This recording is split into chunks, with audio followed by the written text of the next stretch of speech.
I don't think I know anyone quite like Barney. He's like an enigma, dude. Barney's one of those skate gypsies. He's a wandering nomad skateboarder. He's always just traveling all over the place. You can literally skate anything at the greatest level there is to skate it seems like. He surprises me every day. Something new I didn't know he was good at. Somehow Barney just knows how to ride a motorcycle. No license, nothing. I've met a few people like this in my life, but he has that quality that just like everything he does is amusing. He's just like such a klutz. I think he's better on the board than he is like just walking around. That's how I'll explain him his name. He's just Barney. The first skateboard he had was when he was 4, his 4th birthday. And he was outside flipping around on it, flipped it up and knocked his front tooth out. I love visiting his hometown. All the stories that he had told us finally started to make more sense.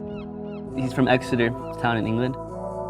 Just seeing where he came from, random stories about his childhood. Nice to see the trees outside as well. Cheers to that. Cheers beers. Seeing Flower Pot was cool. Ever since I met him, I remember he has this little tattoo and I've always asked about it, and it was a skate park he grew up skating. They all know him, he's a little hometown hero. It's like the renovated park. I wish I saw the old park that they loved so much.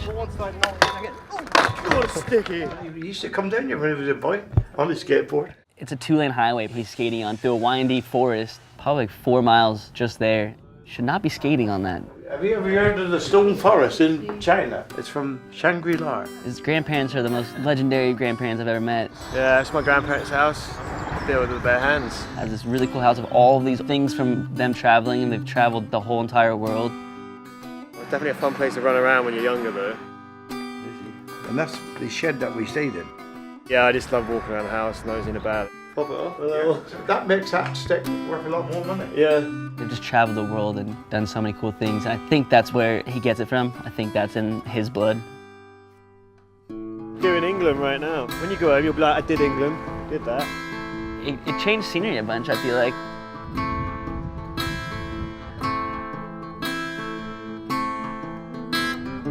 He just went through this epic fog rolling through these classic like green hills, and there's these horses on the side of the road. Stopped to look at them. And then going to the Valley of the Rocks was terrifying for me, but it was really cool. Yeah, you couldn't have gotten more classic than that coast. What was that? I come up here on a regular basis because I like to decapitate horses' heads and yeah, I find it really fun. I should have come when I was younger because I wouldn't have had to pay £20 to get in and I wouldn't have been all these people. What you can do? Can't drive, still can't drive. It makes sense after I did that, just who he is. For him, it's about his passion to travel.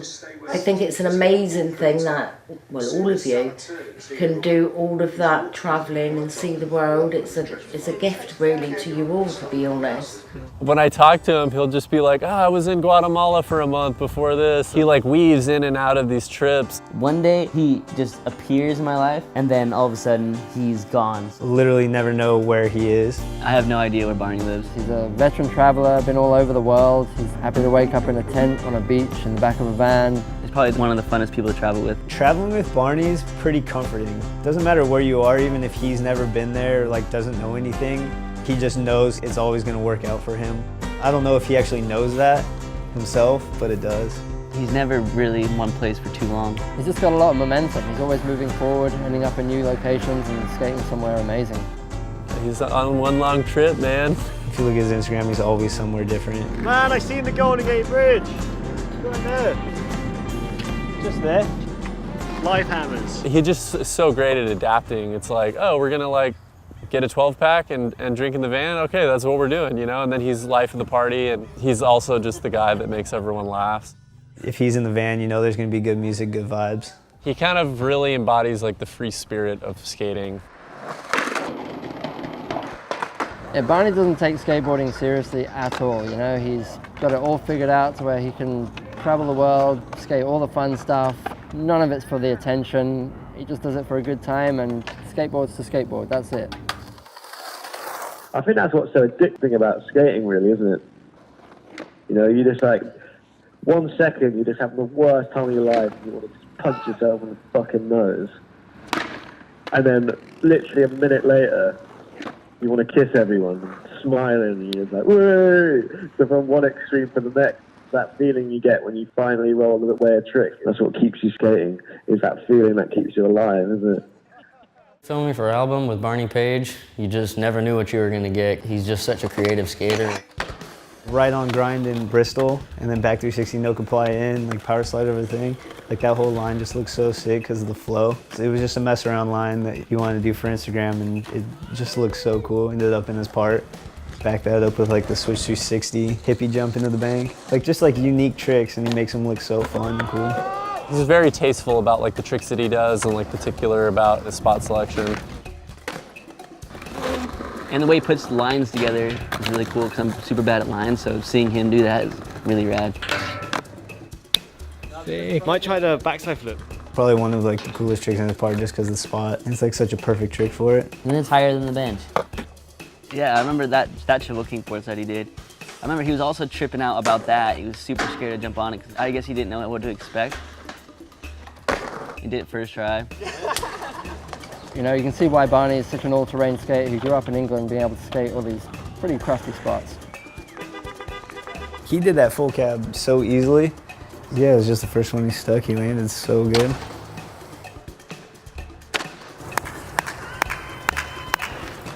He's kind of the underdog, you know? He's not the guy with the star part, but he's the part that everyone likes the most, it seems.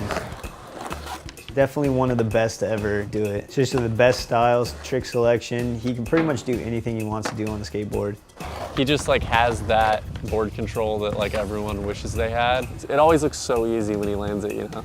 A spot like that is like so easy for him to skate. Maybe not to get the trick, but just to like even work out how to like wally up it. And the change of the run up. Yeah. That's not my thinking, that's you guys. Yeah, you gotta choose wisely with the words when he's trying a trick. It's weird, every time someone says you got it, you know you haven't. Tell me that once I said it. So maybe if you're like, you don't got this one or something, maybe he'll like that. You jinxed me on that one, Sherman.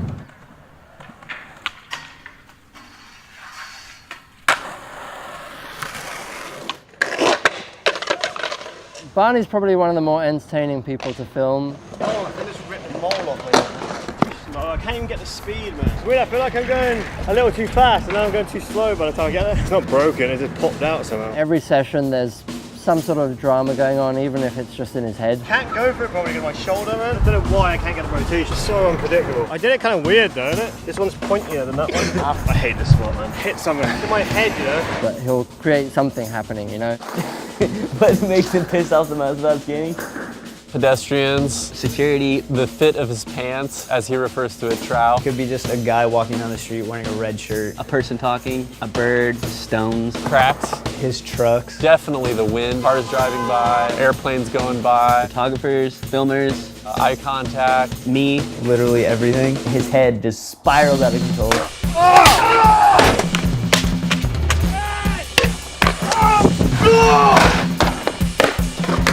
Everyone suffers from madness, but Barney takes it to a next level. Sorry, but we don't speak British. Yeah, I speak English. What language do you speak? America. Yeah, like whilst we were trying it, all these kids coming in, they just started screaming at us, "You're ruining our tables!" Why don't you sit on a different table? They were human skate stoppers, yeah, but they didn't work that well. I'm actually really happy I didn't actually clip one of the kids with my board because that wouldn't have ended well. But, you know, professionals, you know, we've got it all under control. Just as we darted out of school, the police just like went past us as we're driving away. It could have gone south real quick. I was actually, in my mind, I couldn't do that. I think Jameson, well, everyone was, you can do it, man. And then I just went for one and stuck it, and I was like, man, it's actually possible. Like, in my mind, it just wouldn't work, you know, because it was just like slipping off the way I'd have your like shoulders turn on the ride before 180ing off. It just did not feel right, and it's quite a high drop off. That was thanks to the boys why I landed that one, because I didn't think I could do that. When you do something you think you can't do and actually roll it in the end, that's a great feeling as well. You're like, I didn't think I could actually ever do that. Happy that one's over. Was not having fun. Oh yeah, I tried to come out, and my board flipped forwards coming off the 50 and it just sort of went up my ass. Credit card, that's it. That was probably the funnest trick in the park. We were on a trip through Croatia. We just randomly stumbled across that. That was one of those spots. Gran Canaria is bumped a bar that we just happened to come by. It was coming down the road from where we were staying. Gnarly cracks on the way up, so we were sort of having to dodge and swerve around these cracks. So this guy was like cleaning something out of these offices, and he just had this perfect sheet of metal, and he was just like so down to help us. Probably took me 15 tries to ollie. I don't know how I managed to roll back this way. That was the roughest landing I've ever did. That trick was owed to that dude, for sure. Beginning of the trip, tried to really just slap it back tail off this like big block, sort of stagey looking thing, and my wheels just got jammed in on the side and stuck and flew back straight to my tailbone. So I couldn't walk for like 2 days on that trip. So that backside flip came after that. Skate with a pillow strapped to my ass. That spot, I mean, like it looked amazing on footage, but it's actually way harder to skate than it looks. The run up and everything, you got to push really hard to get there, and it kind of slides a little bit on the bricks as you carve them in, and it's weathered out from so many years of skating on it now, so it's massive like chips and stuff, because it's kind of rounded on the top now. Every time my weight wasn't right on it, the wheel would just pop off. Yeah, then finally it just got that lucky attempt, and it locked in a good 5-0, and I managed to be able to take it down. Boom, boom. Yeah, that's one of those sessions when it finishes, you're like, yes, thank you. It was worth the battle. I remember it being really long. I remember just getting to the end and trying to flip it, and it wouldn't flip, and I just like rolled away the front nose. I mean, it was good though, that section though, because you didn't get kicked out, which was really good. I was trying that for a long time. Look how cool that spot is. Over that go. Woo! Thanks for putting up with me. Yeah, that's what makes it cool, isn't it? Because there was a mixture of a few spots were like well known, and then there was just like ones that people had never seen before. In countries people don't usually go to skate. You know, we just like got around, and you see it through that part. I really enjoyed watching it for that reason. Yeah, I remember that being a hot, long, sweaty session. Because it was summer, wasn't it? It was really muggy and humid as well. One of those days. Cheers, Germany. Germans love gnarly dogs, huh? But yeah, that ground was just covered in glass. Every time I come out, I just stand on the ground. There's like little cuts from the glass. That was a big smile when you rolled away from that one.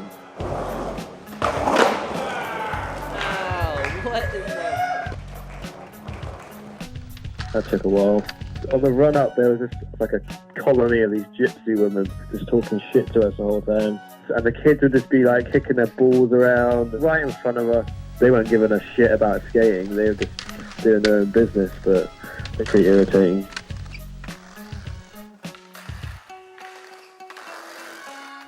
Hey, people tripping on that one. Because they're like, hey, wheels not get stuck, but yeah, obviously we had the softies on, then we show them getting chased out by security.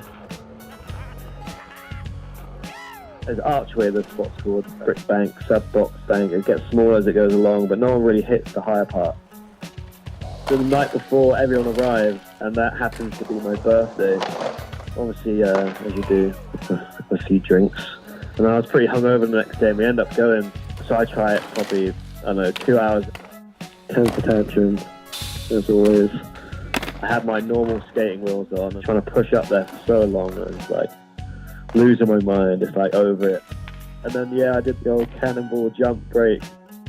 And then I was just skating it with a broken board for a while, trying to do some things that would have never been as good as what I actually did in the end. Yeah, well, that was me.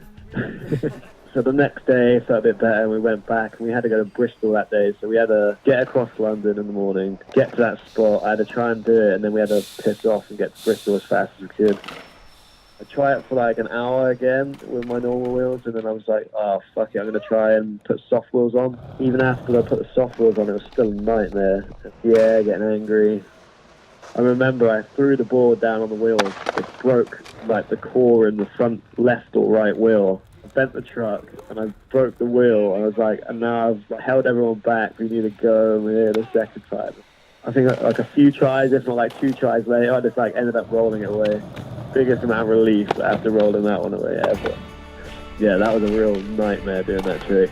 I felt like crying trying to do that, but so happy I got it. I mean, obviously it was my last trick in the park, which is epic, and it's England, and it's a pretty well-known spot. All the ads gone now, so like a lot of people know that spot, like especially like London skaters, so they know like how hard it is to skate there. So there's 2 photos of it, both look really cool. One was the cover of Sidewalk, Chris Johnson's photo, and then one was the ad, Sam Maguire's, 2 in 1. And my ender, 3 in 1. Wow. Successful meltdown, huh? For myself, really, to be a part of a project like this, I don't know, like, you know what it's like growing up and you're a kid and you never ever in your wildest dreams imagine being involved in a project like this on a scale this size. Like, I'm so happy of how all the video turned out, all the footage I got turned out, but like, generally just being involved with the project and having a chance to like have a part in it is what I'm most happy about.